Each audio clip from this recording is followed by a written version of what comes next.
I'm only getting started. This is just the beginning. I'm proud of my achievements, but that doesn't mean I'll settle for them. Proud, but never satisfied. Proud, but forever hungry. Proud and always ready. Proud, but pushing. Pushing for more. Pushing for great. A true winner doesn't seek only the title. A true winner seeks growth. A true winner seeks greatness. It's the journey. It's the challenge. Don't tell me it's over. I'm just getting warmed up. If the journey wasn't challenging, the destination wouldn't be rewarding. It's the challenge that makes the greatness. You can't have a champion athlete. Hey, what's going on? Good to see you. I'll do a couple things and then I'll just open it up for Q&A. I'll check out the dog. Yeah, all right. I love it. I love it. Yeah, that's cool. All cool.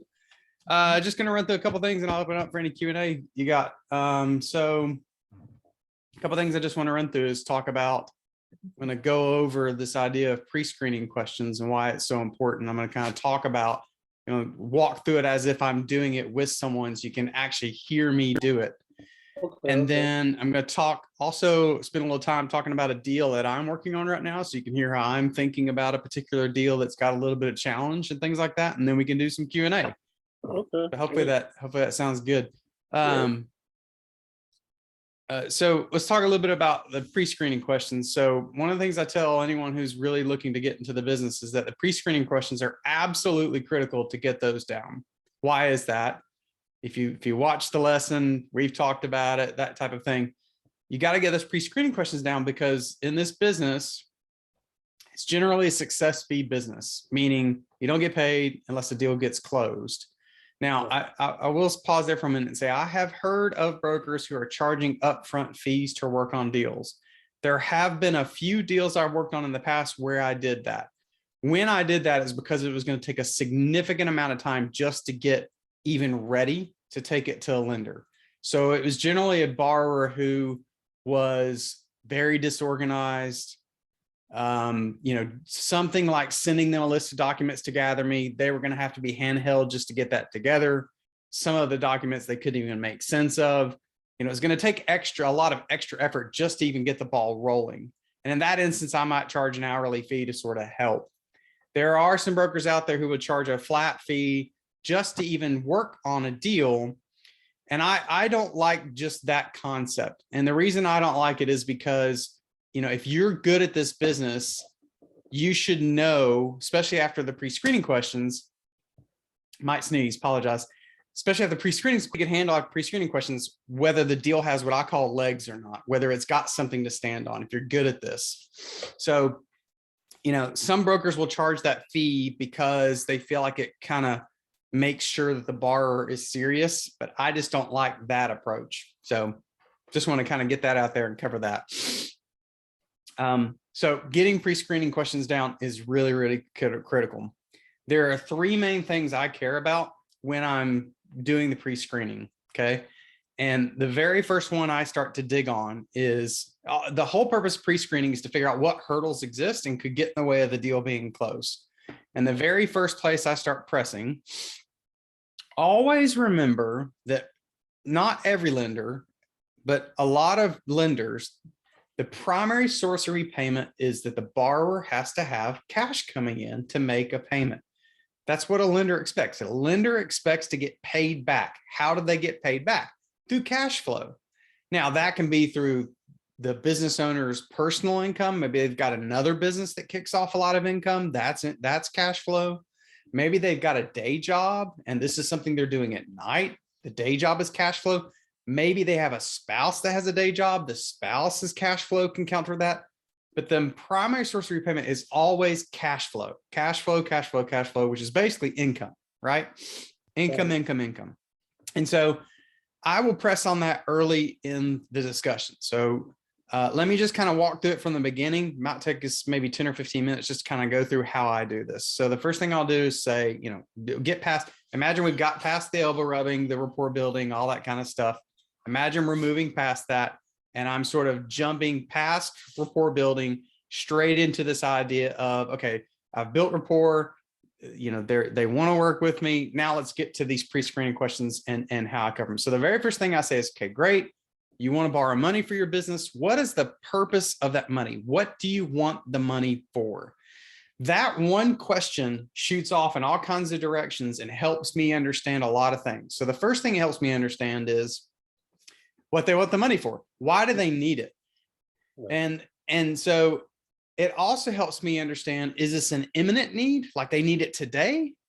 Or is this something they're going to need and we can take some time to get to? So a good example of knowing today is if I say, okay, what do you need to borrow this money for? They will say, I've had borrowers, they will say, well, I need to make payroll. Okay, wow. I immediately know we've got a serious situation. The business probably isn't doing that great. Something's happened where there's some challenges with cash flow.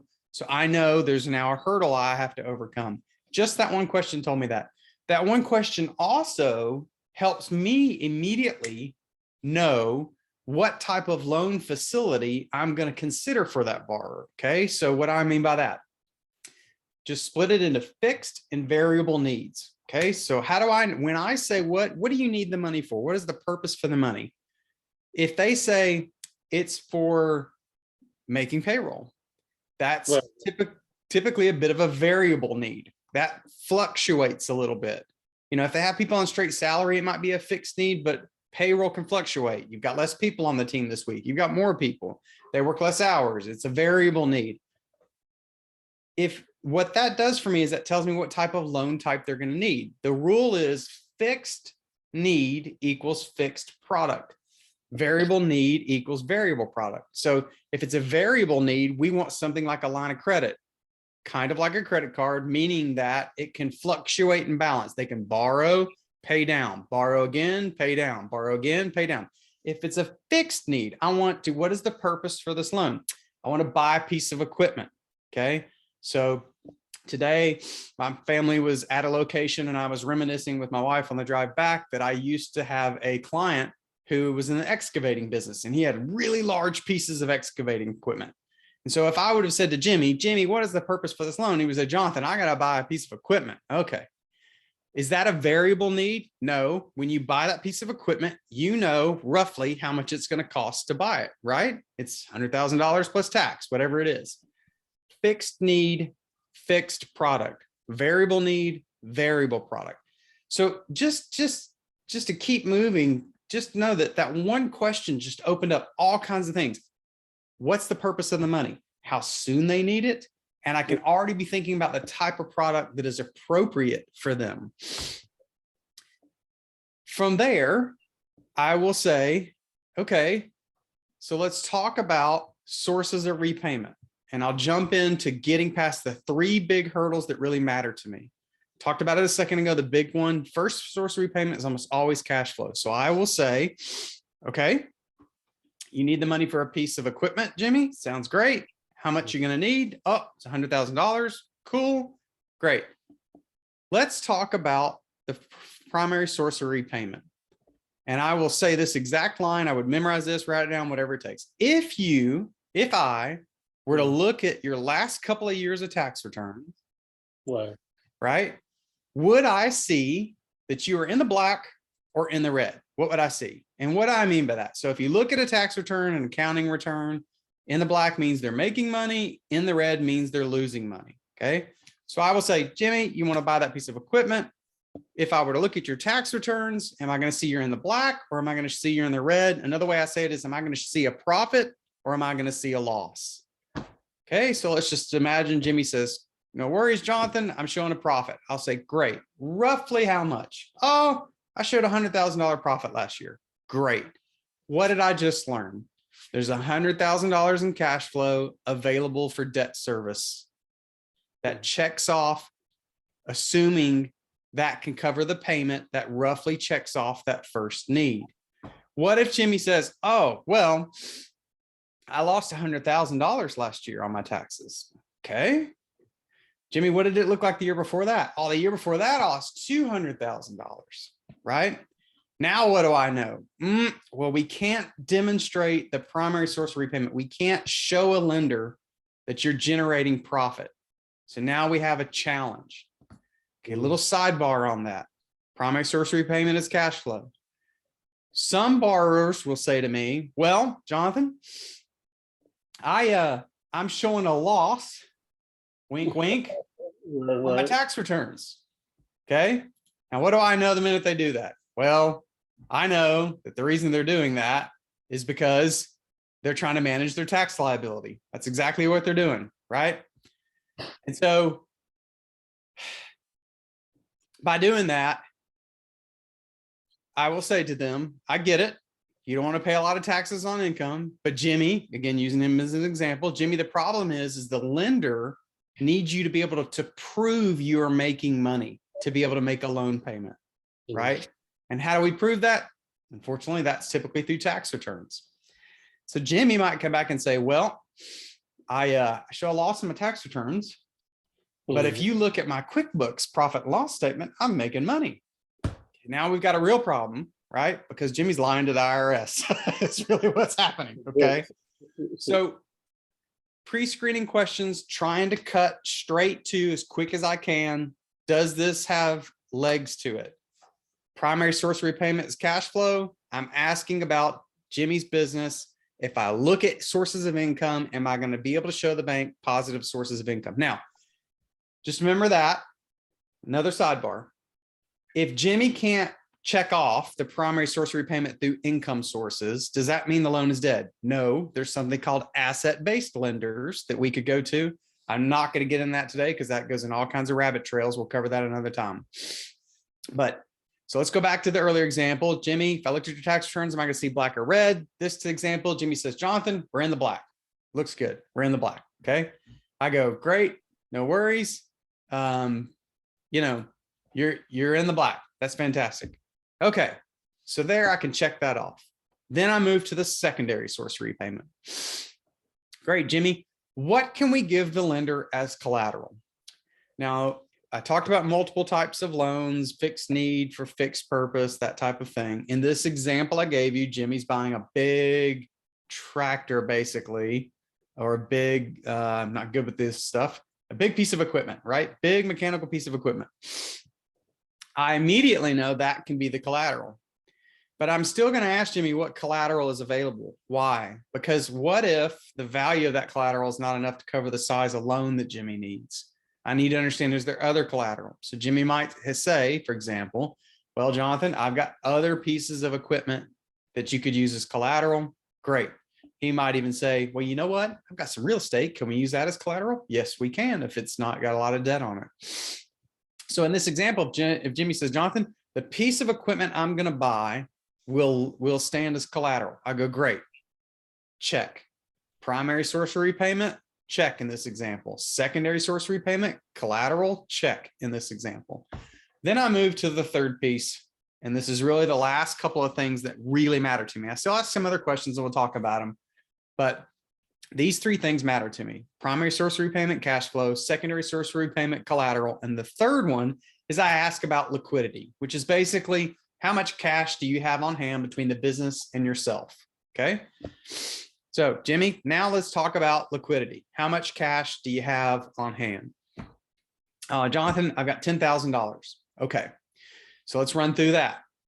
I gave you an example. He's buying a $100,000 piece of equipment. A lot of lenders, some lenders will do 100% financing on equipment. In this example, we're just going to assume that this lender will only do 80%. So if Jimmy's buying a $100,000 piece of equipment and the lender will do an 80% LTV, how much money does Jimmy have to hand the bank when he buys this equipment with the loan to buy it? $20,000, right? If the lender will do 80%, that's 80,000. Jimmy would have to come up with 20,000. You should already be able to understand why I asked him that question about cash in the bank. When Jimmy in this example told me $10,000, there's a problem. Jimmy's only got $10,000. It's going to take $20,000 to get this deal done. He doesn't have it. Okay. Now, if I know of lenders that'll do 100% financing on equipment, this question is moot, doesn't matter. But in this example, I'm just using it to walk you through how I pre-screened. So let's say, let's back it up. Say Jimmy tells me he's got $50,000 in cash. That's great. Why is that great? Not only does Jimmy have enough money in this example to cover his 20% injection into the deal of $20,000, but that leaves him $30,000 to fall back on if he has hard times. The lender will love that. Okay. So let's keep going. Check on the primary source of repayment, check on the secondary source of repayment. And now, since I sort of backed it up and said Jimmy's got 50,000, check on the third source, third hurdle that he has to overcome. Okay. So we've got some good checks. Okay. I've covered roughly what will make up about 50 or 60% of this loan just in those questions. And when I'm doing this, having done so long, I can do it in 5 minutes tops. I can get through those just like that. Now, there's things Jimmy might say, which will cause me to kind of ask other questions. But in this instance, we're just going to pretend it was fairly simple. He's done those things. There are a couple other things I will ask before I sort of move on. And we'll talk about what move on looks like. I will say, Jimmy, if I were to look at your credit or your business's credit, you need to understand a business has its own credit. Okay. If I were to look at your credit, right, would I see anything like bankruptcies or foreclosures or a lot of late payments? That's an important question. In this instance, Jimmy says, nope, all good. And I've done a loan for Jimmy before. I know that's probably the case. I'm great. Okay. Once I get through those, what did we just go over? 3, 4 things and a couple of other questions I sort of throw out. I know I'm great. That's roughly what a pre-screening will look like for me on just an average everyday deal that doesn't involve real estate. I ask a few more questions with the real estate. I'm going to leave those for another day so I don't cloud people's minds with too much information. Getting this pre-screening down is really, really important so that you can cut to the chase with deals. Now, if Jimmy doesn't give me good answers to those things, I don't go, Jimmy, you're out of luck. I can't do a thing for you. Okay. Sorry, I have something got me right when we started. I can't believe it. It's hysterical. What I will say to Jimmy is, but Jimmy, you've given me a couple of things that are going to make this deal hard to get done. And so what I want to do, Jimmy, is I want to go source this to a couple of my lenders in my network and see if they have an appetite for it. Whether it was good answers or bad, that is oftentimes what I will say. Jamie, I'm going to go out to my network. I've got a couple already in mind who like doing equipment loans just like yours for the amount just like yours. I will go and source this to a couple of them. When I say source it, I'm either calling them or emailing them. Hey, I've got this deal. What do you think? And I go from there.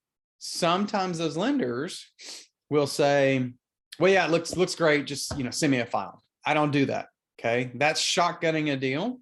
I say, no. I need to understand. Are you actually interested in what I told you? Or are you just trying to have me send you a loan application? I've usually got a relationship with these lenders where I don't have to say that, but if it's a new one, I kind of make it clear. Look, I don't want to just send you a file out of nowhere if you're not really interested at a surface level. So I don't waste everybody's time. So pre-screening questions, Jimmy, I'm going to go source this. I go out, I hit 3 or 4 lenders as quick as I can. Usually I can do this in about an hour. I say, hey, here's the deal I've got. What do you think? If they're interested, that is when I go on and get the financial checklist, right? Now that's part of the course. That's in the course. If you're not sure how to get to it, let me know. That is in the course itself. I've given you an example of a financial checklist I use. There you just highlight the documents you're going to need and you pull them down. I usually stick them in a Google Drive or something like that. And then I will share that information with the lenders that say they're interested after I've gotten approval from Jimmy to do that. Okay, that's pre-screening questions. To Sean, Daryl.